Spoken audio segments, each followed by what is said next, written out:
దేవుని నామానికి స్తోత్రం.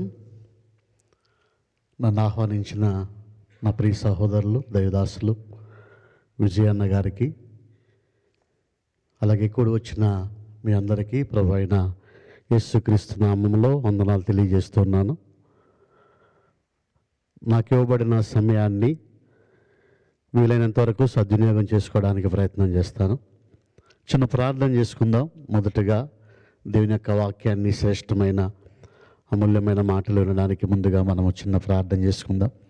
మహాపరిశుద్ధుడవు, ప్రేమ కలిగిన తండ్రి, మీ పరిశుద్ధమైన నామమునకై స్తుతి స్తోత్రాలు వందనములైనా. అల్ఫునైన దాసులను నిలబడి ఉన్నాను. మాట్లాడేవారు మీరు కాదు, మీలో నుండి నా ఆత్మ మాట్లాడుచున్నదని సెలవిచ్చిన దేవుడవు నాయన.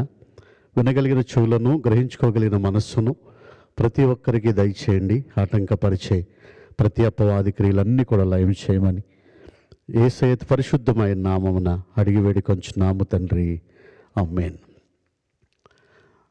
దేవుని నామానికి స్తోత్రం.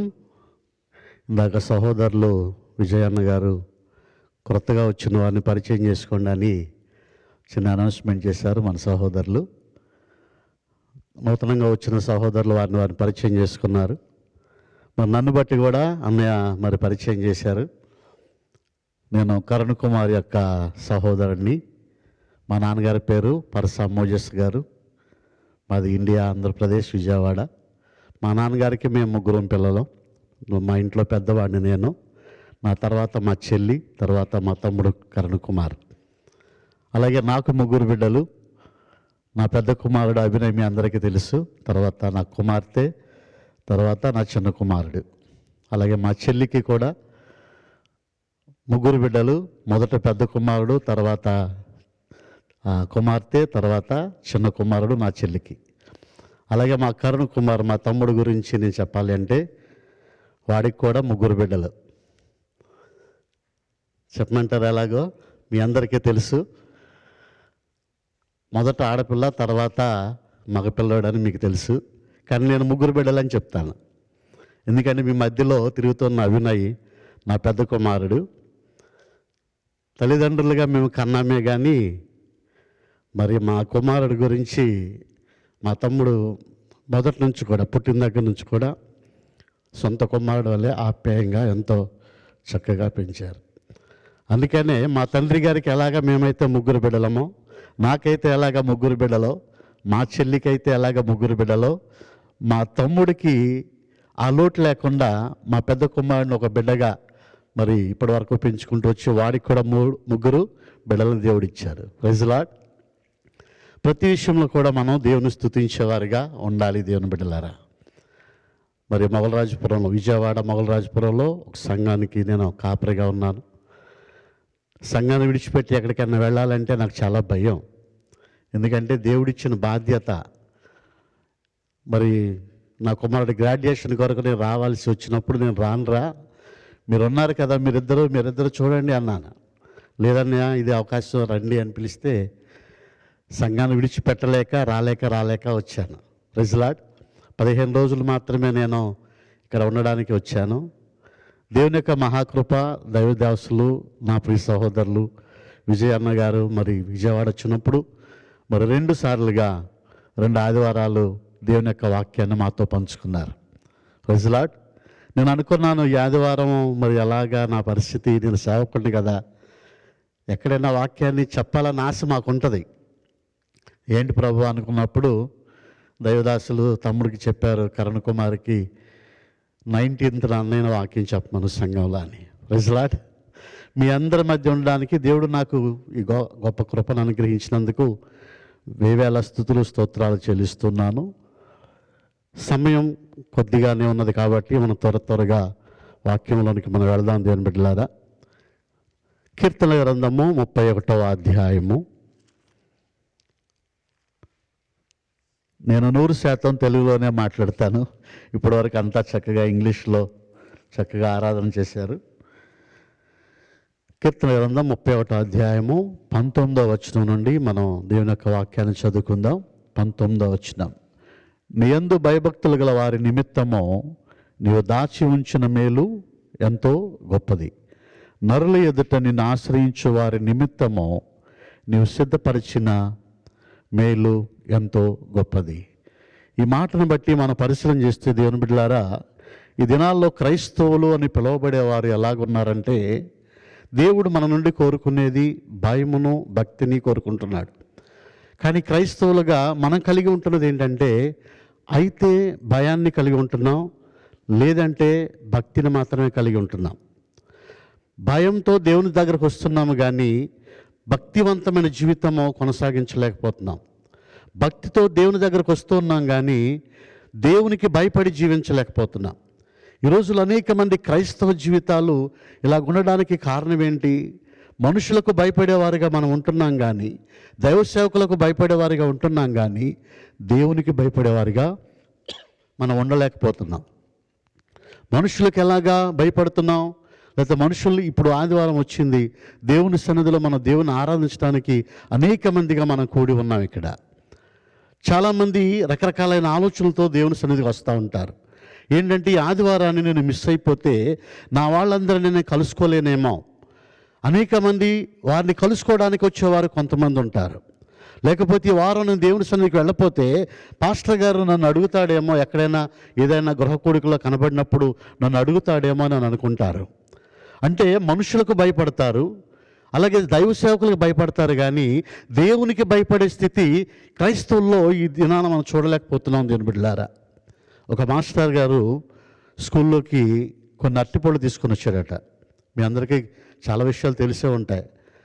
ఒక మాస్టర్ గారు స్టూడెంట్స్ ఎంతమంది ఉన్నారో వారందరికీ అరటిపళ్ళు తీసుకొచ్చి తలో ఒక అరటిపండు ఇచ్చి, బాబు మీరు ఎవ్వరు చూడకుండా వెళ్ళి తినండిరా అన్నాడట. అందరూ అరటిపళ్ళు తీసుకున్నారు. ఎవరికి వారు దూరంగా వెళ్ళిపోయారు. చాటుగా ఎవరు చూడకుండా ఒక స్టూడెంట్ ఇంకో స్టూడెంట్ కనపడకుండా తినండిరా అన్నాడట. ఒక పిల్లాడు మాత్రం అరటిపండు పట్టుకొని అలాగే నుంచున్నాడు. మాస్టర్ గారు అడుగుతున్నారు, ఏంట్రా అరటిపండు వంక నా వంక ఆకాశం వంక చూస్తావు? వెళ్ళి తిను, ఎవరు చూడకుండా తినమన్నాను కదా. ఆ చిన్నపిల్లాడు చెప్పిన సమాధానం ఏంటండి, మాస్టర్ అండి మీరు ఎవరు చూడకుండా అరటిపండు తినమన్నారు, కానీ నేను చిన్నప్పటి నుంచి ఇప్పుడు నేను సండే స్కూల్కి వెళ్ళే స్టూడెంట్ని, నా దేవుడు ప్రతి ఒక్కరిని చూస్తాడని మరి మా సండే స్కూల్లో మరి అక్కలు చెప్తున్నప్పుడు అన్నలు చెప్తున్నప్పుడు నేను అన్నాను. మీరు చెప్పిన మాట ఏంటంటే ఎవరు చూడకుండా తినమని కదా, కానీ ఎలాగా నేను తినలేను కదా అలాగా దేవుడు చూడకుండా. కాబట్టి దేవుని బిడ్డలారా, మనుష్యులకు మనం భయపడతాం, దైవ సేవకులకు భయపడతాం, కానీ ఇదిగో దేవుడు మనల్ని చూస్తున్నాడు అని పాపానికి, ఏదైనా అపరాధానికి, అబద్ధానికి దూరంగా మనం ఉండగలుగుతున్నామా? దేవుడు చూస్తున్నాడే మనల్ని భయం మనకున్నదా? దేవుని బిడ్డలారా, దేవుని యొక్క ఉద్దేశాలు మన పట్ల చాలా ఉన్నాయి. ఈ దేవ సన్నిధిలో కూర్చున్న మనమందరి పట్ల దేవునికి ఒక ప్రణాళిక ఉంది. ఒక విజయ్ అన్నకి కానీ లేకపోతే ఒక యేసుపాదం అనే ఈ వ్యక్తికైనా ఇలా స్వార్థ ప్రకటించే బాధ్యతను దేవుడిచ్చింది. కూర్చుని వింటున్న మీ పట్ల దేవుని యొక్క ఉద్దేశాలు లేవా? ఒక క్రమమైన స్థితి లేదా? దేవుడు ఎందుకు మనల్ని ఎన్నిక చేసుకున్నాడు, దేవుడు ఎందుకు మనల్ని ఇక్కడ ఏర్పాటు చేసుకున్నాడు అనే ఆలోచన మనకు ఉండొద్దా? దేవుని బిడ్డలారా, ఒక దైవ సేవకుడుగా విజయాన్ని దేవుడు నిలబెట్టుకున్నాడంటే ఆయనకి ఏం కొదువై ఉన్నది? ఇక్కడ ఆయనకు ఒక ఉద్యోగం లేదా, ఒక జీతం లేదా, ఒక జీవితం లేదా, చక్కగా గుణవతి అయిన భార్య లేదా, మాట వినే బిడ్డలు లేరా? ఆయనకి ఎందుకు ఇంత భారం ఉంది? ఈ ప్రాంతంలో అనేక మంది నా తెలుగు వారికి నేను సువార్తను ప్రకటించాలన్న భారం ఆయనకి ఎందుకున్నది? ఆయనకు వచ్చే సంపాదన ఏమైనా తక్కువ? తన జీవితాన్ని అలాగా కొనసాగించుకోలేడా? ఒక బాధ్యత, ఒక భారము దేవుడు ప్రతి ఒక్కరి మీద పెట్టారు. ఒక సేవకుడి మీదే కాదు, ఒక విజయ అన్నగారి మీదే కాదు, లేదు ఒక యశ్పాదం మీద కాదు, అనేక మంది దైవ సేవకుల మీదే కాదు, కానీ వాక్యం వింటున్న ప్రతి ఒక్కరి మీద కూడా దేవుడు ఒక బాధ్యతను, భారం పెట్టాడండి. అంటాడు చూడండి, మత్తయి సువార్త 6వ అధ్యాయంలో మనం గమనించినట్లయితే మనందరికీ తెలిసిన మాటలే దేవుని బిడ్డలారా. ఎప్పుడు మనము వాక్యాలను ధ్యానం చేస్తూనే ఉంటాం. చూడండి, మత్తయి సువార్త 6వ అధ్యాయము 19వ వచనంలో మనం చూసినట్లయితే, భూమి మీద మీ కొరకు ధనమును కూర్చుకొనవద్దు, ఇక్కడ చిమ్మిటయు తుప్పును తినివేయను, దొంగలు కన్నము వేసి దొంగిలెదరు, పరలోకమందు మీ కొరకు ధనము సమకూర్చుకొనండి అంటాడు. ఇక్కడ ఉన్నవారు ఎవరైనా సరే దేవుని బిడ్డలారా, అందరూ ఉన్నతమైన స్థితిలో ఉన్నవారే. మరి చూడండి, ఇతర ప్రాంతం అంటే ఇండియా దేశం నుండి వచ్చి ఈ యొక్క అమెరికా దేశంలో ఎందు నిమిత్తం వచ్చాం? చక్కగా చదువుకున్నారు, మంచి ఉద్యోగాలు, మంచి జీతము, మన కొరకు డబ్బును సమకూర్చుకుంటున్నాం, వాటిని రకరకాలుగా ఉపయోగించుకుంటున్నాం. దేవుడు ఏమంటున్నాడు? భూమి మీద మీ కొరకు ధనము సమకూర్చుకోవద్దంటున్నాడు. ఈ రోజుల్లో అనేక సంఘాల్లో మనం పరిశీలన చేస్తే సువార్తలు ఏ రీతిగా ఉన్నాయని గనక మనం పరిశీలన చేస్తే, ఇదిగో దేవునికి నువ్వు ఒక 100 రూపాయలు కానుకిస్తే, దేవునికి నువ్వు $2 కానుకిస్తే పరలోకంలో నీకు దేవుడు అధికంగా ఇస్తాడు, 2 అంతలు ఇస్తాడని చెప్పే సేవకులను మనం చూస్తూనే ఉన్నాం. దేవుని బిడ్డలారా, ప్రైజ్ లార్డ్, హల్లెలూయా. పరలోకంలో ఆకలి ఉండదు, దాహం ఉండదు, ఏడుపు ఉండదు, కన్నీరు ఉండదు, దుఃఖం ఉండదు, ఏముండదు. ఆకలి లేని రాజ్యంలో డబ్బుతో పనే ఉంది మనకి. దాహము లేని రాజ్యంలో డబ్బుతో పనే ఉంది. ఇక్కడ దేవుని సన్నిధిలో నువ్వు వేసే ఒక 100 రూపాయలు, 200, 500, 1000 రూపాయలు నీ స్తోమత కొలది నువ్వు దేవునికి ఇచ్చే కానుక 2 దేవుడు నీకు ఇస్తాడని అనేక మంది దైవ సేవకులు నువ్వు ప్రలోభ పెడుతూ ఉంటే, నువ్వు దానిని ఆసరా చేసుకొని ఇక్కడ నీకు కష్టార్జితాన్ని దేవుడి కొరకు వెచ్చిస్తున్నావు. మంచిదే, వెచ్చించు. సంఘానికి కొన్ని అవసరాలు ఉన్నాయి, అవి తీరాలి. మన కానుకల రూపంలో ఇస్తేనే ఆ సంఘ అవసరాలు తీరుతాయి. కానీ దేవుని బిడ్డలారా, అనేక మంది దైవ సేవకులు చెప్తున్న మాట ఏంటంటే, విశ్వాసులను ప్రలోభ పెడుతున్నారు. ఆ విశ్వాసుల పట్ల దేవుని యొక్క ఉద్దేశాలు ఏమై ఉన్నావో వారు తెలియచేయకుండా, ఇదిగో నీవు ఇలాగిస్తే ఇలాగ చేస్తాడు. దేవుడు అంటున్నాడు, భూమి మీద మీ కొరకు ధనము సమకూర్చుకొనవద్దు, అక్కడ తుప్పు తినేస్తుంది, చిమ్మెట పడుతుంది. ఆయన ఏం చేయమన్నాడు మరి? పరలోకమందు మీ కొరకు ధనము సమకూర్చుకొనడి, అచ్చట చిమ్మెటయు తుప్పైనను దానిని తినివేయదు. పరలోకంలో ధనం సమకూర్చుకోవటం అంటే ఎలాగా? పరలోకంలో ధనంతో సంబంధం లేదే. ఒక దైవ సేవకులుగా మా యొక్క ఆతృత అదే. దేవుని బిడ్డలారా, దేవుని యొక్క వాక్యాన్ని నిలబడి మేము చెప్తున్నప్పుడు ఒక ఆత్మను రక్షించబడితే, ప్రభువుకి మేము అప్పగించగలిగితే అదే మా ధనం. Praise Lord. ఎన్ని ఆత్మలైతే మనం రక్షించగలుగుతామో అదే మన ధనము. అందుకంటాడు, భూమి మీద ధనము తుప్పు చిమెట పడుతుంది, కానీ అనేక ఆత్మల సంపాదన ప్రతి క్రైస్తవుడి యొక్క బాధ్యత. అమ్మా, మారు మనసు పొందావా అని ఎవరైనా అడిగారు అనుకోండి, చెప్తాం మనం. వయసు ఎంత అంటే వయసుతో సమానంగా చెప్తాం. అయ్యా, నేను మారు మనసు పొంది 5 సంవత్సరాలు అయింది, నేను మారు మనసు పొంది 10 సంవత్సరాలు అయింది, 20 సంవత్సరాలు అయింది అని అంటారు. కానీ మారు మనసు పొందారు కానీ మానలేని జీవితాన్ని కలిగి ఉంటున్నారు అనేక మంది. నువ్వు 5 సంవత్సరాలు అయింది మారు మనసు పొంది, కనీసం ఒక్కరినన్నా దేవుని యొద్దకు తీసుకురాగలిగావా? 10 సంవత్సరాలు అయింది మారు మనసు పొంది, కనీసం 10 మందిని సంవత్సరానికి ఒక్కరినన్నా దేవుని యొద్దకు తీసుకురాగలిగావా? పరలోకంలో ధనం సమకూర్చుకున్నట్టు అంటే నిన్ను బట్టి అనేకులు దేవుని యొద్దకు కదా రావాల్సింది. ప్రైజ్ లార్డ్, హల్లెలూయా. ప్రతి ఒక్కరి పట్ల దేవుని యొక్క ఉద్దేశం ఉన్నది. దేవుని బిడ్డలారా, మారు మనసు పొందాము కానీ మానలేని క్రియలను మనం చేస్తున్నాం, మార్పు లేని జీవితాన్ని మనం కలిగి ఉంటున్నాం. మనం ఆరాధన చేస్తేనే దేవుడు సంతోషిస్తాడా? మనం ఆరాధన చేస్తేనే ఆయన ఆరాధనకు పాత్రుడవుతాడా? ఆయనను ఆరాధించేవారు లేరా? చూడండి, ఒక మాటను చూద్దాం. అపోస్తుల కార్యముల్లో మనం గమనించినట్లయితే, అపోస్తుల కార్యము 17వ అధ్యాయం, అపోస్తుల కార్యము 17వ అధ్యాయము 25వ వచనాన్ని మనం చూద్దాం. 25వ వచనం, ఆయన అందరికీ జీవమును ఊపిరిని సమస్తమును దయచేవాడు గనుక తనకు ఏదైనాను కొదువ ఉన్నట్లు మనుష్యుల చేతులతో సేవింపబడువాడు కాదు. ఆయనకి ఏదైనా కొదువు ఉందనా మనం అందరూ ఇక్కడ కూర్చొని ఆరాధన చేస్తున్నాం? నిత్యము వేవేల దూతలతో, శరాపులు, కెరూబులతో, మహాదూతలతో, దూతలతో నిత్యము పరిశుద్ధుడు పరిశుద్ధుడు పరిశుద్ధుడని కొనియాడబడే దేవుడు ఆయనకి ఏం కొదువలేదు. నువ్వు ఆరాధన చేస్తే కానీ, నువ్వు పాటలు పాడితే కానీ, నువ్వు దేవుని కొరకు జీవిస్తే కానీ ఆయనకి ఫుల్ఫిల్ అవుతుందని మనం అనుకోవడానికి వీలేదు. ఎందుకంటే ఆయన ఆరాధన చేసేవారు అనేక మంది శరాపులు, కెరూబులు ఉన్నారు. 6 రెక్కలు కలిగి వేవే కోటాను కోట్ల, అదే కోటి సూర్యుల కాంతివంతమైన తేజవంతుడైన దేవుణ్ణి చూడలేని స్థితిలో 2 రెక్కలతో ముఖాన్ని కప్పుకొని, 2 రెక్కలతో ఆ పరిశుద్ధుడైన దేవుడికి మా పాదాలు కనబడకూడదని 2 రెక్కలతో ఆ పాదాలు కప్పుకొని, 2 రెక్కలతో ఎగురుతూ నిత్యము పరిశుద్ధుడు పరిశుద్ధుడని కొనియాడబడే అనేక మంది కోటాను కోట్ల దేవదూతలు ఉన్నారు.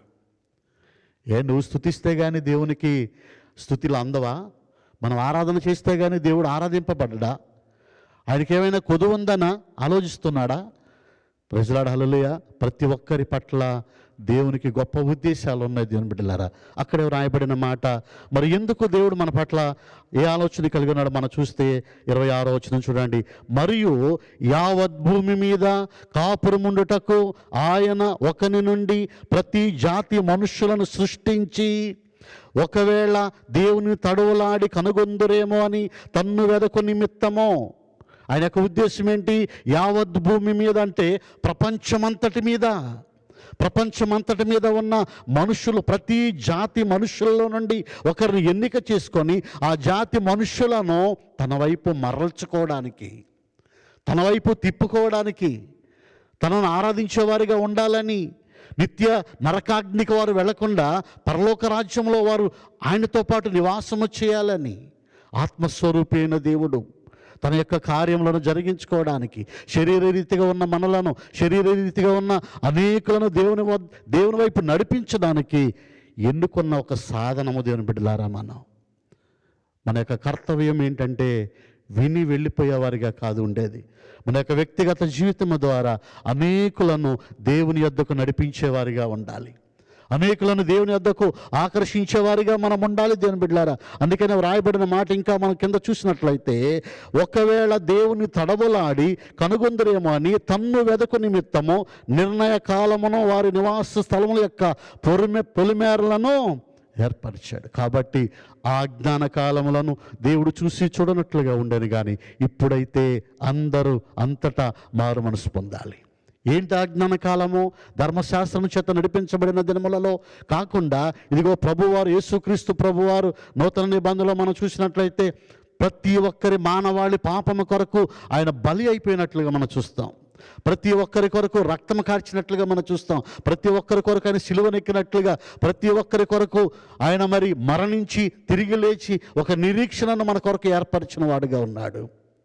ఇంత శ్రేష్టమైన మర్మములను, వాక్యములను మనం ఎరిగి ఉంటే, అజ్ఞానంగా ఉంటే ఆయన చూస్తూ ఊరుకుంటాడా? తన ప్రియమైన కుమారుని మన కొరకు ఆయన బలిగా అర్పించినప్పుడు అర్పింపబడిన యేసయ్యను గురించి మన వాక్యాన్ని వింటూ కూడా నిర్లక్ష్యంగా ఉంటే ఆయన చూస్తూ ఊరుకుంటాడా? ఊరుకోడు. రిజలాడ్ ఒక బాధ్యత దైవ సేవకులుగా మా మీదే కాదు ఉన్నది.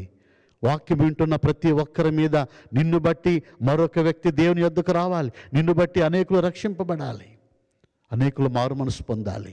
రిజలాడ్ హల్లెలూయా. ఏం కొదువు ఉందండి?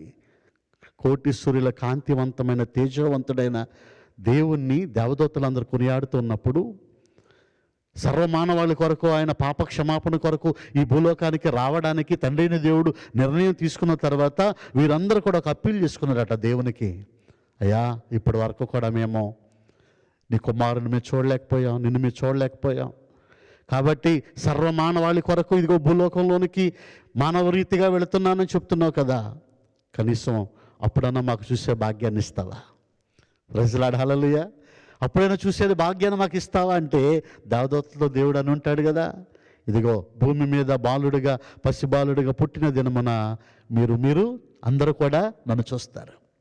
అందుకంటాడు చూడండి, లూకా సువార్తలో మన అందరికీ తెలిసిన మాటని కనుక గమనించినట్లయితే, లూకా సువార్త 2వ అధ్యాయంలో 13వ వచనంలో మనం చూస్తే దేవుని బిడ్డలారా, వెంటనే పరలోక సైన్య సమూహము ఆ దూతతో కూడా నుండి సర్వోన్నతమైన స్థలములలో దేవునికి మహిమయు ఆయనకిష్టులైన మనుషులకు భూమి మీద సమాధానము కలుగునుగాక. పరమ తండ్రి అయిన దేవుడు, తన ప్రియమైన కుమారుడు అంటే మనం గమనించవలసిన విషయం ఏంటంటే దాని బిడ్డలారా, తండ్రి వేరుగా కుమారుడు వేరుగా లేరు. ఇద్దరు ఏకమయ్యే ఉన్నారు. చూడండి, ఇప్పుడు నేనున్నాను అనుకోండి, అభినయ్ ఎవరంటే నా కుమారుడు అని చెప్తాను. అంటే అర్థం ఏంటి? నా కుమారుడు అనగా అర్థము నాకు మారుగా ఉన్నవాడు. నేను ఏ లక్షణాలు అయితే కలిగి ఉన్నానో, నేను ఏ స్వభావాన్ని అయితే కలిగి ఉన్నానో అవే లక్షణాలు, అవే స్వభావం. యేసుక్రీస్తు ప్రభువారు ఎవరు అంటే దేవుని కుమారుడు అని మనం అనుకుంటాం. దేవునికి మారుగా వచ్చినవాడు అంటే దేవుడే దిగి వచ్చాడు. కొలసలకు రాసిన పత్రికలు అంటాడు కదా, 1వ అధ్యాయం 19వ వచనంలో, పరలోకమందున్నవైనను భూమి మీద ఉన్నవైనను సమస్తమును ఆయన ద్వారా సమాధానపరచుకున్న వాళ్ళని దేవునికి ఇష్టమాయన అంటాడు, అభిష్టమాయన అంటాడు. పరలోకంలో సమాధానం లేదు, భూమి మీద సమాధానం లేదు. కారణం ఏంటంటే ఆ కోటాను కోట్ల దేవదూతలందరూ ఏ వెలుగును బట్టి అయితే స్తుతిస్తూ ఉన్నారో ఆ వెలుగు యేసు ప్రభువారిగా ఈ లోకానికి వచ్చిన తర్వాత దేవదూతలకు ఎలాగ ఆరాధించాలో అర్థం కాల. అందుకని అంటున్నాడు, పరలోకంలో సమాధానం లేదు, భూమి మీద సమాధానం లేదు. అందుకనే భూమికి దేవునికి మధ్య, భూమి మీద ఉన్న మనుషులకు దేవునికి మధ్య ఎడబాటు ఏర్పడినప్పుడు సమాధానకర్తగా ఆయన ఈ లోకానికి వచ్చాడు. అందుకని ఆయన సమాధానకర్త అంటారు. దేవదూతలందరూ కూడా చూడండి, ఇక్కడ రాయబడిన మాట, వెంటనే పరలోక సైన్య సమూహము ఆ దూతతో కూడా ఉండి దేవుణ్ణి ఆరాధించే వారికి ఉన్నారండి. ఆయనకి ఏం కొదువు ఉందండి? ఏం కొదువు లేదు. ఆత్మస్వరూపైన దేవుడు నిన్ను నన్ను ఎన్నిక చేసుకొని తన యొక్క ప్రేమను అనేకులకు కనబరచడానికే మనలందరినీ ఇక్కడ కూర్చుండబెట్టాడు. ప్రైజ్లార్డ్, హల్లెలూయా. చూడండి, మరి మనం ఏం చేయాలి? దేవుని యొక్క ఉద్దేశాలు కనుక మనం నెరవేర్చాలంటే ఏం చేయాలి? మనం ఎలాగ జీవించాలని కనుక చూస్తే కనుక ద్వితీయోపదేశకాండము 4వ అధ్యాయము, ద్వితీయోపదేశకాండం 4వ అధ్యాయము 7వ వచనం నుండి మనం చూద్దాం. ఏలయనగా మనం ఆయనకు మొర్రపెట్టినప్పుడల్లా మన దేవుడైన యెహోవా మనకు సమీపముగా ఉన్నట్లు మరి ఏ గొప్ప జనమునకు ఏ దేవుడు సమీపముగా ఉన్నాడు, మరియు నేడు నేను మీకు అప్పగించున్న ఈ ధర్మశాస్త్రం అంతటిలోనున్న కట్టడలను నీతి విధులను గల గొప్ప జనమేది అంటూ అక్కడ అంటాడు కదా 10వ వచనములో. నీవు హోరేబులో నీ దేవుడైన యెహోవా సన్నిధిని నిలిచి ఉండగా యెహోవా అంటున్న మాట, నా యొద్దకు ప్రజలను సమకూర్చండి. దేవుని యొక్క ఉద్దేశం ఏంటో తెలుసా? ఇశ్రాయేలు జనాంగంతో దేవుడు మాట్లాడుతున్న మాట ఏంటో తెలుసా? మీరు హోరేబులోనికి ప్రవేశించినప్పుడు ప్రజలందరినీ కూడా నా యొద్దకు సమకూర్చండి. దేవుని సన్నిధిలో ఉన్న మనము దేవుని బిడ్డలారా, మనం చేయవలసిన పని ఏంటో తెలుసా? అనేకులను దేవుని యొద్దకు నడిపించేవారిగా ఉండాలి. చాలామంది క్రైస్తవులుగా ఉన్న మనం ఏం చేస్తామంటే, అన్నయ్య వాక్యం చెప్తున్నారనుకోండి, వాక్యం వింటాం, ఆరాధన చేస్తాం, వెళ్ళిపోతాం. మళ్ళీ వారం అంతా మామూలే. మళ్ళీ ఆదివారం వస్తుంది, మళ్ళీ ఆరాధనకి వస్తాము, పాటలు పాడతాం, వాక్యం వింటాం, వెళ్ళిపోతాం. ఏంటి నీ బాధ్యత? దేవునికి నీ పట్ల ఉన్న ఉద్దేశం ఏంటి? ప్రజలందరినీ సమకూర్చమని కదా, నా సన్నిధికి తీసుకొని రండని కదా ఆయన చెప్తున్నాడు. మనకెంతకంటే కౌంట్ పెదగదా? ఎప్పుడు వచ్చే ఈ 30-40 మందేనా, ఈ 50 మందేనా, ఈ 100 మందేనా? దేవుని యొక్క ఉద్దేశం ఏంటి? ఒక 30 మంది మరొక 30 మందిని తీసుకొని రావాలి, ఒక 50 మంది మరొక 50 మందిని, ప్రజలను సమకూర్చండి అంటుంటే మన దేవుని యొక్క ఉద్దేశాన్ని ప్రక్కన పెట్టి ఎంతవరకు కూడా ఇదిగో వచ్చామా వెళ్ళామా, అదేనా మన యొక్క స్థితి? అదేనా మన యొక్క క్రైస్తవ జీవితం? ప్రైజ్ లార్డ్, హల్లెలూయా. ప్రతి ఒక్కరి పట్ల దేవునికి ఒక ప్రణాళిక ఉంది. నిన్ను బట్టి మరొక వ్యక్తి దేవుని యొద్దకు రావాలి. అదే 5వ వచనంలో మనం చూసినట్లయితే ఆ రీతిగా మనం చేస్తే దేవుని బిడ్డారా, 5వ అధ్యాయం 29వ వచనాన్ని కనుక మనం చూసినట్లయితే, వారికిని వారి సంతానమునకును నిత్యము క్షేమము కలిగినట్లు వారు నా యందు భయభక్తులు కలిగి నా ఆజ్ఞలన్నిటినీ అనుసరించు మనస్సు వారికి ఉండిన ఎడల మేలంటున్నాడు. ఎవరెవరికంట? మనము దేవుని యొద్దకు అనేకులను తీసుకొని వస్తే దేవుడు అంటున్న మాట ఏంటంటే, వారికి వారి సంతానానికి నిత్యము కూడా క్షేమము. Praise Lord. పూర్వము మా కుటుంబ పరిస్థితులు వేరుగా ఉండేవి. నాన్నగారు మారు మనసు పొంది రక్షింపబడ్డ తర్వాత ఆయన బాప్తిస్మం తీసుకుని దేవుని కొరకు నిలవబడి పాడైపోయిన సంఘాన్ని ఆయన తలుపులు తెరిచి ఆయన వాక్యాన్ని ప్రకటించడం మొదలుపెట్టిన తర్వాత 4-5 వచ్చే సంఘము ఈ రోజున నాన్నగారు చనిపోయే సమయానికి 200 మంది సంఘం అయింది. నాన్నగారు హార్ట్ అటాక్తో చనిపోయిన తర్వాత ఆ సంఘం పరిస్థితి ఏంటని ఊరంతా కూడా ఒకటే ఆలోచన, ఏమైపోద్ది సంఘం? నాకైతే దేవుని పని చేయాలని ఆలోచన ఉండేది కాదు. కానీ దేవుని యొక్క ప్రణాళికలో నేను ఉన్నాను కాబట్టి దేవుడు నన్ను నిలవబెట్టుకున్నాడు. తమ్ముడు నేను ఒకటే మాట అనుకున్నాం, అన్నయ్య కుటుంబానికి ఏం కావాలో నేను చూసుకుంటాను, సంఘాన్ని నువ్వు చూసుకో. Praise Lord. సంఘంలో ఉన్న విశ్వాసులు వారు పాడైపోకూడదు, చెదిరిపోకూడదు. మరొక ఆత్మను మనము దేవుని వద్దకు తీసుకొని రావాలి తప్ప సంఘం చెదిరిపోకూడదు. ఒక బాధ్యత, ఒక భారం కలిగి ఉన్నా అనేక ఆత్మలను రక్షించగలుగుతున్నా. ఈ రోజున దేవుడు వాగ్దానం చేసినట్లుగా వారికి వారి సంతానమునకును నిత్యము క్షేమము. దేవుని కొరకు నిలబడి చూడండి. దేవుని యొద్దకు అనేకులను తీసుకొని రావడానికి ప్రయత్నం చేయండి. నీ కుటుంబం క్షేమంగా ఉంటుంది. మనం చేసే ఉద్యోగాలు, మనం సంపాదిస్తున్న సంపాదన మనకి క్షేమాన్ని ఇవ్వదు. ఏదైనా ఒక భయంకరమైన తట్టుకోలేని పరిస్థితి వచ్చినప్పుడు మనం ఎదుటివారి వైపు చూడవలసిన పరిస్థితులే వస్తాయి తప్ప మనం కలిగి ఉన్న దానిని బట్టి ఏది కూడా మనకి సంతృప్తినివ్వదు. కానీ దేవుని యొక్క మాట, దేవుని కొరకు జీవించి చూడండి, మన కుటుంబానికి క్షేమం కలుగుతుంది. ఇంకా మన వాక్యాన్ని చూసినట్లయితే అది ద్వితీయోపదేశకాండము 7వ అధ్యాయము 6వ వచనాన్ని మనం చూద్దాం. ద్వితీయోపదేశకాండం 7వ అధ్యాయము 6వ వచనాన్ని చూద్దాం. చదవండి ఆ మాటని. నీవు నీ దేవుడైన యెహోవాకు, ఎవరు అంటమ్మా మనం?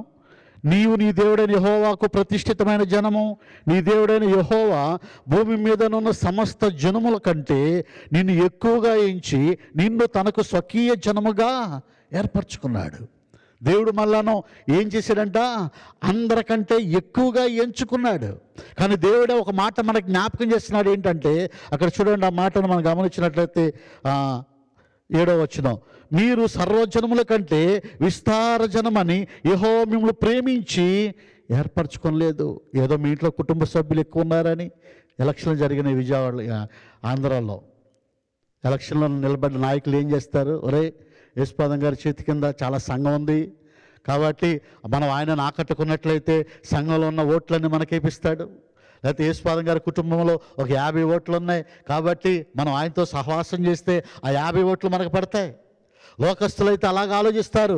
దేవుడు ఏమంటున్నాడంటే అక్కడ మనం చూస్తే 7వ వచనంలో, మీరు సర్వజనముల కంటే విస్తార జనమని యెహోవా మిమ్మల్ని ప్రేమించి మిమ్మల్ని ఏర్పరచుకొనలేదు. సమస్త జనముల కంటే మీరు తక్కువే కదా. మీరు తక్కువగా ఉన్న మిమ్మలను నేను ఎందుకు ఏర్పాటు చేసుకున్నానంటే నేను మిమ్మల్ని ప్రేమిస్తున్నాను కాబట్టి, నా ప్రేమను మీరు గుర్తిస్తారని, అనేకులకు సాక్షులుగా మీరు ఉంటారని, తక్కువగా ఉన్న మిమ్మల్ని ఎన్నిక చేసుకొని ఉన్నతమైన స్థితిలోనికి మిమ్మల్ని నడిపిస్తూ ఉన్నాను. నేను అనుకుంటాను చాలామంది మన ఇండియా నుంచి వచ్చిన వాళ్ళే, ఆంధ్రా నుంచి వచ్చిన వాళ్ళే. పూర్వం మన కుటుంబ పరిస్థితులు ఎలాగుండేవి, ఈ రోజున దేవుడు మన కుటుంబ పరిస్థితులను ఎలాగ ఉంచాడు దేవుని బిడ్డలారా. తక్కువగా ఉన్న మనలను ఈ అగ్రదేశంలో ఉన్నతమైన స్థితిలో ఉంచాడు. ఎందుకో తెలుసా? ఈ అగ్రదేశంలో వాక్యము తెలియని వారికి నువ్వు వాక్యం అందించడానికి, నీ విశ్వాస జీవితాన్ని వారికి కనబరచడానికి. మన కుటుంబ పరిస్థితులు ఏంటి పూర్వము, ఈరోజు మన కుటుంబ పరిస్థితులు ఏంటి? ఇంత మిన్నగా ఉంచిన దేవునికి నువ్వు ఎలాగ స్తుతించగలుగుతున్నావు, ఎలాగ ఆరాధించగలుగుతున్నావు? ఇంకా అంటాడు, మనం చూస్తే దేవుని బిడ్డలారా 9వ వచనం చూద్దాం ఒక్క మాట. 9వ వచనం, కాబట్టి నీ దేవుడైన యెహోవా తానే దేవుడనియు తన్ను ప్రేమించి తన ఆజ్ఞలను అనుసరించు నడుచుకుని వారికి తన నిబంధన స్థిరపరచువాడును 1000 తరముల వరకు కృపచూపువాడును నమ్మదగిన దేవుడు. మనం ఎప్పుడైతే దేవుని దృష్టికి అనుకూలంగా నడుస్తామో మన మీద ఉన్న ఆశీర్వాదము మన బిడ్డల మీదకు ఉంటుంది, మన బిడ్డల మీదకు ఉంటుంది. ఆయన కోపము నిమిషం మాత్రం ఉంటుందంట. కీర్తన గ్రంథం 30వ అధ్యాయం అంటాడు, ఆయన కోపము నిమిషం మాత్రం ఉంటుంది, ఆయన దయ ఆయుష్కాలం ఉంటుంది. ఆయుష్కాలము, ఇదిగో నా ఆయుష్కాలము దేవుని యొక్క దయలో నేను ఉంటాను. ఆ దయ నా బిడ్డల మీదకు ఉంటుంది, ఆ దయ వారి బిడ్డల మీదకు ఉంటుంది. నిమిషంలో కోపం వచ్చే పని నువ్వు చేసావనుకో, నువ్వు మారు మనసు పొందావు, రక్షింపబడ్డావు, బాప్తిస్మం తీసుకున్నావు, మానలేని క్రియలు నీలో ఉన్నాయి, మార్పు లేని క్రియలు నీలో ఉన్నాయి. ఆయనకి కోపాన్ని తెచ్చే పని ఒక్కటి చేసావు అనుకో, ఆ ఒక్క నిమిషం నీ మీద కోపగించుకున్నాడు అనుకో, మన జీవితాలు తల్లక్రిందులైపోతాయి. మన జీవితాలు తలక్రిందులైపోతాయి. ఎప్పుడు కూడా ఆయన దయకు, ఆయన కృపకు మనం పాత్రలుగా ఉండాలి. ప్రైజ్ హల్లెలూయా. చూడండి, అదే ద్వితీయోపదేశకాండం 8వ అధ్యాయము 18వ వచనంలో కనుక మనం గమనించినట్లయితే, కాగా నీ దేవుడని యెహోవాను మనం ఏం చేయాలంటమ్మా? జ్ఞాపకం చేసుకోవాలి. నీ దేవుడని యెహోవాను జ్ఞాపకము చేసుకొని వాళ్ళని ఎలాగనగా తాను తన పితరులతో ప్రమాణం చేసినట్టు తన నిబంధన నేటి వలె స్థిరపరచవలనని మీరు భాగ్యము సంపాదించుకున్నటకై మీకు సామర్థ్యము కలుగ చేసిన వాడు దేవుడే. మనం అనుకుంటాం, నా యొక్క టాలెంట్తో నేను ఈ దేశానికి వచ్చాను అనుకుంటున్నాం మనం. నేను ఉన్నతమైన చదువులు చదివాను కాబట్టి, ఉన్నతమైన జాబ్ చేయడానికి, ఉద్యోగం చేయడానికి, బాగా సంపాదించుకోవడానికి నేను ఇక్కడ వచ్చానని అనుకుంటున్నావేమో. దేవునికి నీ పట్ల గొప్ప ఉద్దేశాలతో ఇక్కడ తీసుకుని వచ్చాడు. ఎంత భాగ్యం సంపాదించుకోవడానికి నీకు బలమునిచ్చినవాడు ఆయనే, నీకు ఆరోగ్యమునిచ్చినవాడు ఆయనే, నీకు తెలివితేటలు ఇచ్చినవాడు ఆయనే. కాబట్టి నువ్వేం చేయాలంటే ఆయన ఉద్దేశాన్ని జ్ఞాపకం చేసుకోవాలి, అంటున్నాడు, నీ దేవుడైన యెహోవాను నువ్వు జ్ఞాపం చేసుకోవాలి. ఎందుకంటే నీకు బలమును, సామర్థ్యమును, ఆరోగ్యం ఇచ్చినవాడు ఆయనే. కొద్దిగా ఏదైనా జ్వరం వచ్చిందంటే తట్టుకోగలమా? కరోనా టైంలో ఇలాగ కూర్చొని ఆరాధన చేయగలిగామా? భయం, కంటికి కనపడదు, అది ఏమవుతుందో తెలియదు. పరిస్థితులను తారుమారైపోయాయి, మొత్తం కుదేలైపోయింది, భయం. అలాంటి భయంకరమైన పరిస్థితులు వచ్చాయనుకోండి, మనం తట్టుకోగలమా? కానీ దేవుడు మనకు ఆరోగ్యాన్ని ఇచ్చాడు, దేవుడు మనకు ఆయుష్ని ఇచ్చాడు. ఈ ఆయుష్ని, ఆరోగ్యాన్ని ఇచ్చినప్పుడే మనం దేవుని కొరకు సాక్షులుగా నిలబడేవారిగా ఉండాలి. ఎలాంటి భక్తి జీవితాన్ని మనం కొనసాగిస్తున్నాం, దేవుడంటే ఎలాంటి భయమును కలిగి మనం జీవిస్తున్నాం దేవుని బిడ్డలారా. ఇంకొంచెం నేను ముందుకు వెళ్తాను. నా దేవుడు ఏమైనా నీ వేసే కానుకల కొరకు ఆశపడేవాడా? అన్నయ్య నేను చాలా విషయాలు మాట్లాడుకుంటూ ఉంటాం. కలిసిన సమయం ఏ ఒక్క నిమిషం కూడా వ్యర్థం కాదు మా ఇద్దరి మధ్య. ఆయన విజయవాడ వచ్చిన మొన్న మన ఇంట్లో అక్కడ స్తుతికోవటం జరిగినప్పుడు కూడా మాట్లాడుకున్న మాటలు, కొన్ని విషయాలు చాలా గంభీరంగా ఉంటాయి. నా దేవుడు ఎలాంటి వాడండి? నా దేవుడు అడుక్కునేవాడు కాదండి. చాలామంది అంటారు, ఇదిగో నువ్వు దేవునికి అది ఇవ్వు, ఇది అదే భక్తి జీవితం. ఈ సువార్త అనేక మందికి సాక్షార్థంగా ఉండడానికి సంఘ అవసరాలు కొన్ని ఉన్నాయి. అవసరాలను బట్టి ప్రతి ఒక్కరు మనం గుప్పిడిపోవలసిన వారిగా ఉన్నాం. అంతేగాని ఈరోజు నా చూస్తే సువార్తలు అనేక మంది ఫోన్పేలను అవి అని ఇవన్నీ కింద ట్రోలేస్తూ ఉంటారు. దేవునికి అవమానాన్ని తీసుకొని వస్తున్నారు. వాక్యాన్ని బట్టి అయితే నేను ఇష్టపడను, అలాంటివి ఇష్టపడను. నా దేవుడు శ్రీమంతుడు. హల్లెలూయా. నా దేవుడు సర్వాధిపతి. శ్రీమంతుడైన ఆయన బిడ్డలము, మనము శ్రీమంతులవే. మనం అడుక్కునే వారం కాదు, భిక్షమెత్తుకునే వారం కాదండి. ఎక్కువగా వాటి మీద కాన్సన్ట్రేషన్ చేస్తూ ఉన్నారు. వాక్యం మీద విశ్వాసులను దేవుని యొద్దకు, పరలోక రాజ్యానికి నడిపించేవారిగా ఉండవలసిన సేవకులు ఈ మధ్య ఇదిగో నువ్వు ఇలాగిస్తే అలాగిస్తే అలాగని ప్రలోభ పెడతా ఉన్నారు. చూడండి, 1 తిమోతి పత్రికలో రాయబడిన మాటను మనం చూస్తే మన దేవుడు ఎలాంటి వాడు, మనం ఎలాగ బ్రతకాలనేది ఆయన చూపిస్తూ ఉంటాడు. 1 తిమోతిగా రాసిన పత్రిక 6వ అధ్యాయము 15వ వచనాన్ని మనం చూద్దాం. శ్రీమంతుడును, అద్వితీయుడును, సర్వాధిపతి యుక్త కాలముల యందు ఆ ప్రత్యక్షతను కనబరుచును. మన దేవుడు ఎవరండి? శ్రీమంతుడండి. శ్రీమంతుడైన ఆయన బిడ్డలము, మనము కూడా శ్రీమంతులమే. భిక్షమెత్తుకునే వారిగా ఎంత మాత్రం కూడా ఉంచడు. ఆయన కోరుకునేది ఏంటంటే ఆయన దృష్టికి అనుకూలమైన బిడ్డలుగా మనం జీవించాలి. ఆయన కోరుకున్నట్లుగా మనం ఉండాలి దేవుని బిడ్డలారా. ఇంకా మనం గమనించినట్లయితే ఈ రోజున క్రైస్తవుల యొక్క జీవితాలు ఎలాగుంటున్నాయి అని గనక, మనం ఎంత భక్తితో ఉంటున్నారని గనక మనం ఇంకా పరిశ్రమ చేస్తే, ఒక కుటుంబం ఉంది కదా. 2వ రాజుల గ్రంథంలో మనం గమనించినట్లయితే 4వ అధ్యాయంలో గనురాలైన ఒక స్త్రీ ఉన్నదట. ఆమె ఏం చేసిందో తెలుసా? గనురాలైన స్త్రీ 2వ రాజుల గ్రంథంలో దైవ సేవకుడు ఆమె ఇంటి మీదుగా వస్తూ పోతూ ఉన్నాడు. ఆమె గమనించింది, ఇంట్లో నుంచి చూసిన వెంటనే అనుకున్నది, ఈయన దైవభక్తి గల దైవజనుడు లాగా ఉన్నాడే, ఈయనను ఒకసారి మనం మన ఇంట్లోనికి ఆహ్వానిస్తే బాగుండనే, ఈయనకి మన ఇంట్లో ఆతిథ్యం ఇస్తే బాగుండునే, ఈయన మన ఇంట్లో ఒకరోజు భోజనం చేస్తే బాగుండునే అని ఆమెకి ఎప్పటి నుండో ప్రేరేపణ వస్తూ ఉంది. ఆయన పిలుద్దామా, పిలిస్తేమని అనుకుంటారా అని ఆలోచన. ప్రజలాడ్ ఒకానొక సమయం వచ్చింది, ఆ దైవ సేవకుడితో మాట కలిపింది. అయ్యా, నువ్వు భక్తి గల దైవజనుడని నేను ఎరిగి ఉన్నాను. నీ సేవకుడు ఎంత భక్తి గలవాడో నువ్వు ఎరిగి ఉన్నావా? నీకు తెలుసని నీ సేవకుడు ఎంత ఆతృత కలిగి ఉన్నాడో, ఒక సేవకుడు అనేవాడు ఎంత ఆతృత కలిగి ఉన్నాడో నీకు తెలుసా? ఎంత బాధ్యత, ఎంత భారం కలిగి ఉన్నాడో నువ్వు గుర్తించావా ఎప్పుడన్నా? ఇంతగా ఆయన ఆరాధనలో మిమ్మల్ని నడిపించడానికి కారణం ఏంటి? గనురాలైన స్త్రీ. అందరూ ఘనమైన స్థితిలో ఉన్నవారమే, కానీ నీ సేవకుడి యొక్క తాపత్రయాన్ని మీరు గుర్తించాలి. ఆమె కేకేస్తుంది, అయ్యా నీవు దైవభక్తి కలిగిన సేవకుడు నేను ఎరిగి ఉన్నాను, ఒక్కసారి నా ఇంట్లోకి వచ్చి భోజనం చేసి వెళ్ళవా, ఆతిథ్యం తీసుకోవా? అలాగ వస్తూ పోతూ ఉన్నాడు దైవ సేవకుడు. భర్త దగ్గరికి వెళ్ళింది, మన ఇంటికి వస్తూ వెళుతూ ఉన్న దైవ సేవకుడి గురించి నువ్వు విన్నావా? ఆయన చాలా భక్తి కలిగిన వాడు. ఆయన కొరకు మన ఇంటి గోడ మీద ఒక గది సిద్ధం చేద్దామా?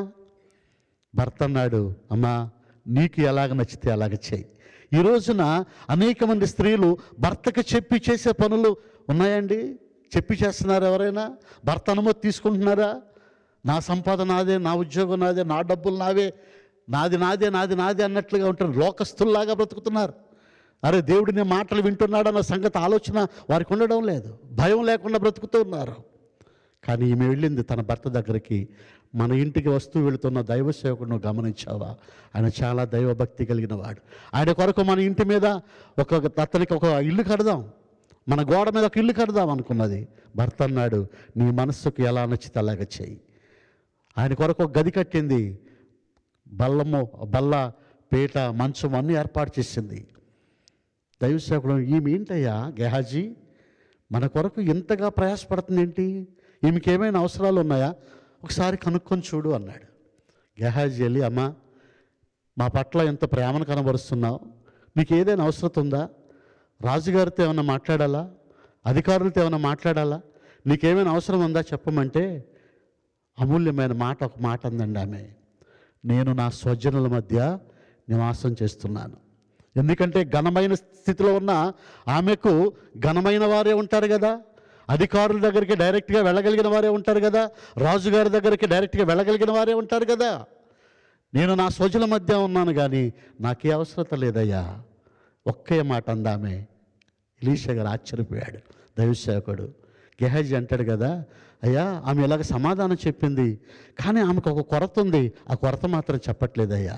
ఏంటా కొరత అంటే ఆమెకు బిడ్డలు లేరు, కుమారులు లేడు. పిలవమన్నాడు ఎలీషా గారు. గెహాజీతో పిలవమన్నాడు ఆ స్త్రీని. పిలవమంటే ఆమె వచ్చి నుంచుంది, చాటుగా నుంచుంది.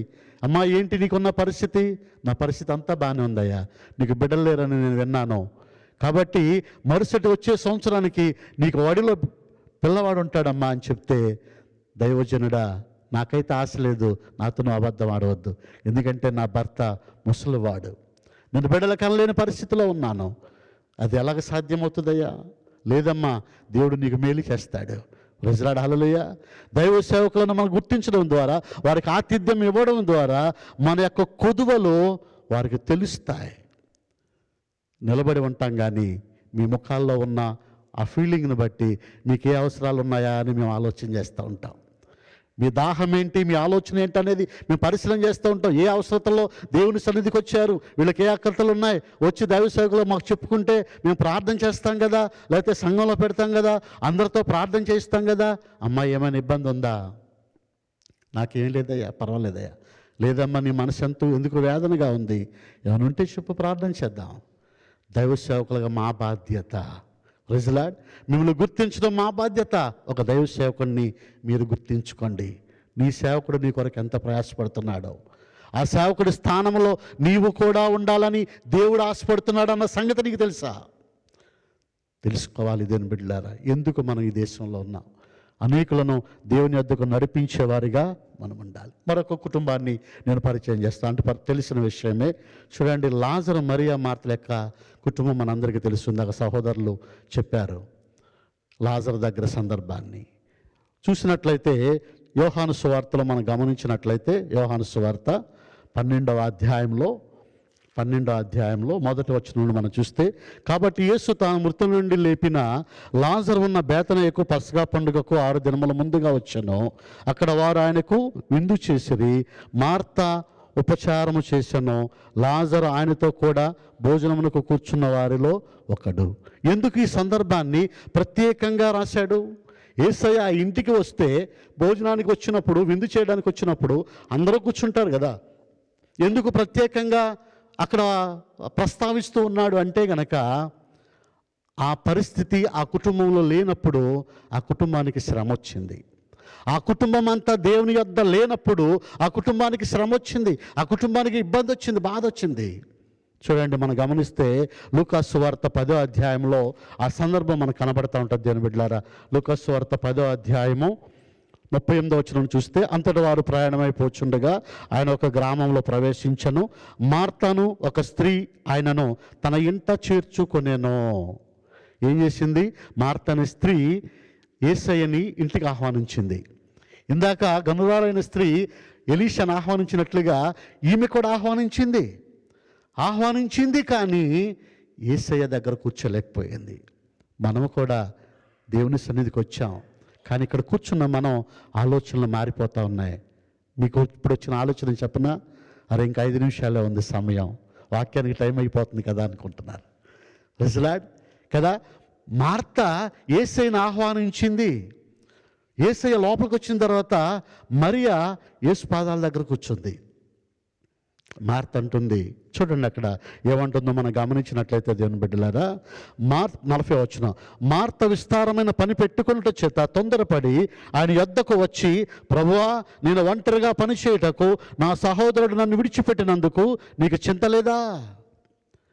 యేసయ్య ఆ ఇంటిలో ఉన్నప్పుడు, యేసయ్య నీకు ఒక సమయాన్ని ఇచ్చినప్పుడు, దేవునితో గడపవలసిన సమయాన్ని దేవుడు నీకు ఇచ్చినప్పుడు దాన్ని వ్యర్థమైన పనులతో కాలయాపన చేస్తే నీ కుటుంబానికి శ్రమ వస్తుంది. దేవుని బిడ్డలారా, నీ కుటుంబానికి దుఃఖం వస్తుంది, నీ కుటుంబానికి వేదన వస్తుంది. మరియ కూర్చుంది యేసయ్య పాదాల దగ్గర. మార్త అంటుంది, నీకు చింత లేదా? యేసయ్యని ప్రశ్నించే స్థాయికి వెళ్ళిపోతావు నువ్వు. యేసయ్య నీ ఇంటిలో ఉన్నప్పుడు ఆయన విలువ నీకు తెలియదా? తెలియదండి చాలామందికి. దేవుని సన్నిధి మనతో ఉన్నప్పుడు ఆ విలువ తెలియదు. అనాలోచితంగా ఉంటాం, అజ్ఞానంగా ఉంటాం, వాక్యము వినలేని స్థితిలో ఉంటాం, దేవునికి ఇవ్వవలసిన సమయాన్ని దేవునికి ఇవ్వలేం, ఒక క్రమం లేని స్థితిలో ఉంటాం. పరుగున వస్తున్నాడు అన్నయ్య, 11 గంటల 15 నిమిషాలకి ఆరాధన స్టార్ట్ చేయాలని నేను చూస్తా ఉన్నాను. ఆయనకున్న ఆతృత ఆలస్యంగా వస్తున్న మీకెందుకు ఉండదు? క్రమం లేకపోతే నీ కుటుంబానికి శ్రమ. యేసయ్యను ఆహ్వానించింది కానీ యేసయ్య దగ్గర కూర్చోలేదు. ఈమె కూర్చోలేదు. నీకు ఇంకా చింత లేదా అని యేసయ్యని ప్రశ్నిస్తే స్థాయికి వెళుతుంది. మీరు కూడా పెడతారు కదా, గృహ కూడికలు పెడతారు, కృతజ్ఞత కూడా కూటములు పెడతారు కదా. ఫలానా సమయానికి ప్రార్థన అంటే మీరు ఆ సమయానికల్లా పనులు ముగించుకొని వెంటనే అక్కడ ప్రార్థనలో కూర్చునే వారిగా ఉన్నారా? ఒక్క నిమిషం ఆలస్యము చేసిన నీ సేవకుడు ప్రార్థన ప్రారంభించే సమయానికి ఒక్క నిమిషం ఆలస్యం చేసిన ఆ ఒక్క నిమిషాన్ని బట్టే దేవుని యొక్క కోపం నీ కుటుంబం మీదకి వస్తుంది. యేసయ్య అన్నాడు కదా, మరియా ఉత్తమమైన దానిని ఎన్నిక చేసుకుంది, అది ఆమె యొద్ద నుండి తీసివేయబడదు. ప్రజలారా, హల్లెలూయా. మార్తా, నువ్వు అనేకమైన పనులు పెట్టుకొని విచారం కలిగి ఉన్నావు, కానీ అవసరమైనది ఒక్కటే, దేవుని యొక్క పాద సన్నిధి. మార్త యొక్క అవిధేయత వల్ల వారి సహోదరుడైన లాజరుకి మరణం వచ్చింది తెలుసా? మన కుటుంబంలో ఒక అవిధేయత, మారు మనసు పొందావు, రక్షింపబడ్డావు, బాప్తిస్మం తీసుకున్నావు, దేవుని కొరకు నిలవబడతానని తీర్మానం చేసుకున్నావు, మానలేని క్రియలు నీలో ఉంటే, నీలో అవిధేయమైన కార్యాలు ఉంటే నీ కుటుంబానికి శ్రమ. దీవిస్తానన్న దేవుడే ఆ ఒక్క నిమిషంలో కోపం వస్తే నీ పరిస్థితి అతలాకుతలం అయిపోద్ది. లాజరు చనిపోవడానికి గల కారణం ఏంటంటే అక్కడ మార్త యొక్క అవిధేయత. మరియ దేవుని పాదాల దగ్గర కూర్చున్నది కానీ ఆమె ప్రార్థన శక్తి సరిపోలేదేమో. లాజరు చనిపోయాడన్న సంగతి తెలిసింది, యేసయ్యకి వర్తమానం వెళ్ళింది, 4 రోజులు ఆగిన తర్వాత వచ్చాడు. చూడండి, మనం గమనిస్తే అదే యోహాను సువార్తలు అంటాడు కదా. దేవుని బిడ్డలారా, మనం గమనించినట్లయితే యోహాను సువార్త 11వ అధ్యాయము 20వ వచనాన్ని త్వరగా మనం చూద్దాం. చూడండి, 20వ వచనం, యోహాను సువార్త 11వ అధ్యాయం 20వ వచనం చూస్తే, మార్త యేసు వచ్చుచున్నాడు విని ఆయనను ఎదుర్కొని వెళ్ళను కానీ మరే ఇంటిలో కూర్చుని ఉండేనో. మార్త యేసుతో, ప్రభువా, నీవిక్కడ ఉండిన ఎడల నా సహోదరుడు చావకుండెను కదా నాయన. నువ్వుంటే నా సహోదరుడు చనిపోయేవాడు కాదు కదా. మరి యేసయ్య ఉన్నప్పుడు నువ్వేం చేశావు? ఏం చేశావు?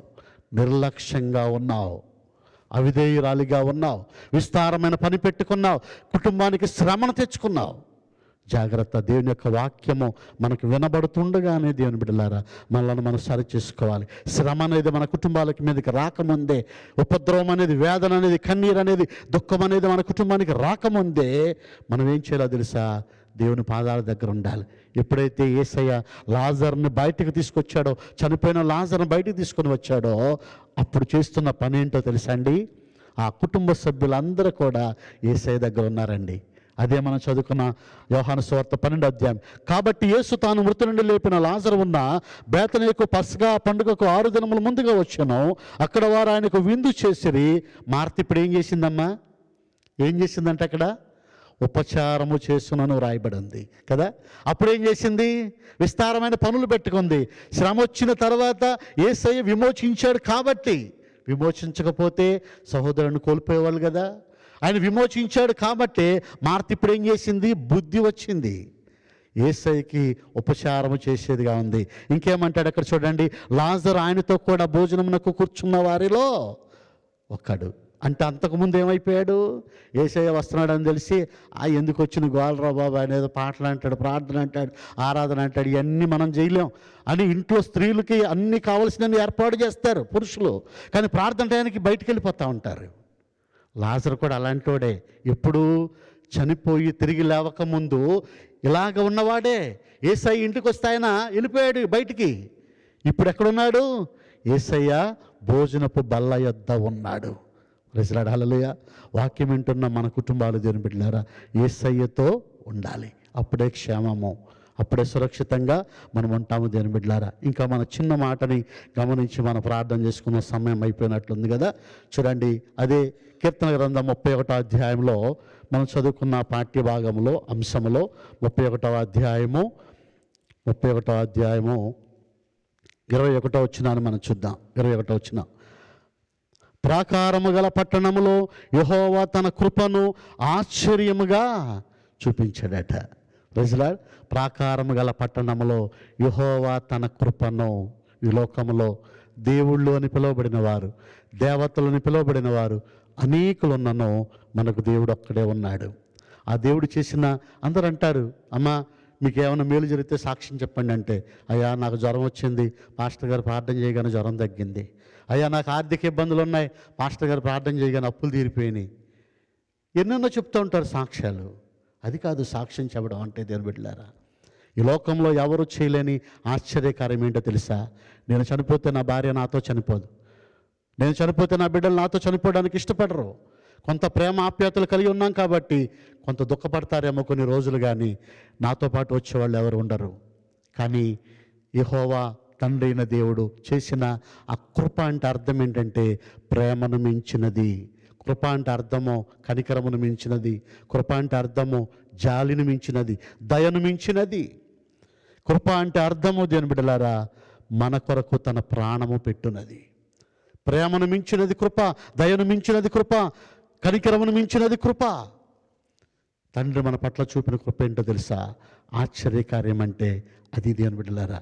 మనుషులందరి కొరకు యేసయ్య మన కొరకు ప్రాణం పెట్టిన వాడిగా ఉన్నాడు, తన కృపను చూపిన వాడిగా ఉన్నాడు. నువ్వు చేయవలసిన పని ఏంటో తెలుసా? మనం అనుకుంటున్నాం దేవుని మీద ప్రేమతో మనకి ఇక్కడికి వచ్చామనుకుంటున్నాం. దేవుని బిడ్డలారా, మనం దేవుని మీద ప్రేమతో రాలేదు, ఆయనే మనలను ప్రేమించాడట. 1 యోహాను పత్రిక 4వ అధ్యాయము, 1 యోహాను పత్రిక, నేను ఇంకో 2 నిమిషాల్లో ముగిస్తాను.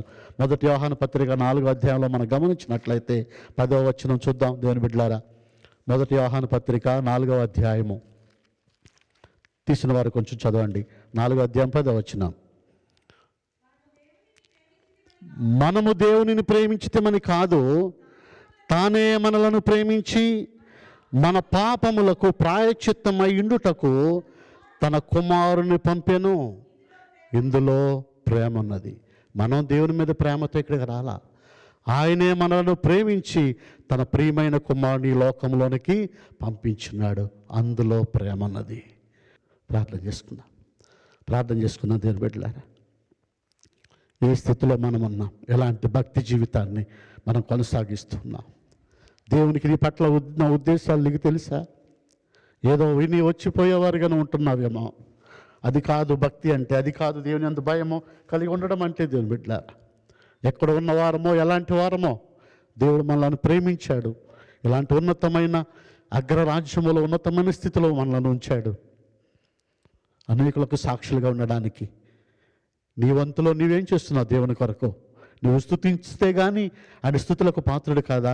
ఆయనకేమైనా కొదువు ఉన్నదా? దేవుని బిడ్డ? ప్రార్థన చేద్దాం ప్రతి ఒక్కరం. యేసయ్యా నన్ను క్షమించయ్యా, ఇప్పటి వరకు ఏదో అలాగా భక్తి జీవితాన్ని కొనసాగిస్తున్నానేమో, నా పట్ల ఉన్న ఉద్దేశాలు ఇంత అమోఘంగా ఉన్నాయని నేను గుర్తించలేకపోయాను ప్రభువా. తన స్నేహితుడు మారు మనసు పొందటానికి ఈ స్నేహితుడు తన ప్రాణం పెట్టాడా తండ్రి? నిజమైన స్నేహితుడు తన స్నేహితుడి కొరకు ప్రాణం పెడతాడని మీరు వాక్యం చెప్పిన మాట ఆ స్నేహితుడు నెరవేర్చాడా దేవా?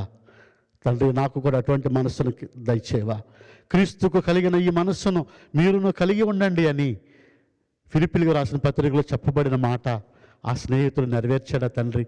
నా మట్టుకైతే బ్రతుకుట క్రీస్తే, చావైతే లాభం అనుకున్నాడా? ఈ లోకంలో బ్రతికి ఉంటే నేను క్రీస్తు కొరకే బ్రతుకుతాను, సాక్షిగా ఉంటాను. చనిపోతే నా యేసయ్య దగ్గరికి వెళ్తాను. ఎంత గొప్ప నిరీక్షణ మనకున్నది దేవుని బిడ్డలారా. ఈ లోకంలో మనం జీవిస్తున్నామంటే మన కొరకు కాదు, క్రీస్తు కొరకు మనం జీవించాలి. ప్రార్థన చేద్దాం ప్రతి ఒక్కరం కూడా. చిన్న ప్రార్థన. ప్రభువా, నన్ను క్షమించిన ఆయన, ఇదిగో ఇక నుంచి మీ కొరకు నేను జీవిస్తాను ప్రభువా, మీ కొరకు సాక్షిగా ఉంటాను నాయన అని చిన్న ప్రార్థన చేయగలవా దేవుని బిడ్డ? మహాపరిశుద్ధుడవు, ప్రేమ కలిగిన తండ్రి, మీ పరిశుద్ధమైన నామమునకై స్తుతి స్తోత్రాలు వందనములైనా ఈ శ్రేష్టమైన అమూల్యమైన సమయాన్ని మాకు ఇచ్చినందుకై మీకు వందనాలు స్తోత్రాలు చెల్లిస్తున్నాం. పాటల ద్వారా మహిమ పొందిన దేవుడవు తండ్రి. ప్రభా, మీ శ్రేష్టమైన అమూల్యమైన మాటలను మాకు తెలియజేసి మా విశ్వాస జీవితంలో ఏ రీతిగా ఉండాలో నీ వాక్యం ద్వారా తెలియజేశారు.